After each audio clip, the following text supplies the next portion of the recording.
ರಾಜ್ಯದಲ್ಲಿ deadly dengue ಆತಂಕ ಜಾಸ್ತಿ ಆಗ್ತಾ ಇದೆ. ಡೆಂಘಿಯನ್ನು ಕಂಟ್ರೋಲ್ ಮಾಡಬೇಕು ಅಂತ ಹೇಳಿ ಆರೋಗ್ಯ ಇಲಾಖೆ ಯೋಜನೆ ರೂಪಿಸ್ತಾ ಇದೆ. ಟೆಸ್ಟಿಂಗ್ ಪ್ರಮಾಣ ಜಾಸ್ತಿ ಮಾಡಬೇಕು, ಟೆಸ್ಟಿಂಗ್ ಟ್ರೇಸಿಂಗ್ ಎಲ್ಲ ಬರುತ್ತಲ್ಲ, ಇದನ್ನು ಜಾಸ್ತಿ ಮಾಡಬೇಕು ಅಂತ ಅಧಿಕಾರಿಗಳು ಚಿಂತನೆ ಮಾಡ್ತಾ ಇದ್ದಾರೆ.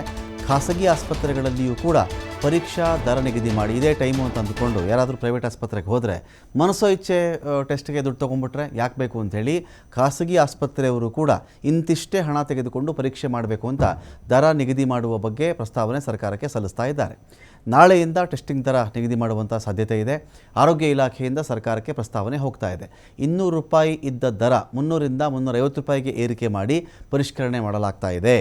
IGM ಪರೀಕ್ಷೆ ಹಾಗೂ NS1 ಪರೀಕ್ಷೆಗೆ 300 ರೂಪಾಯಿ ಅಥವಾ 350 ರೂಪಾಯಿ ನಿಗದಿಯಾಗಬಹುದು.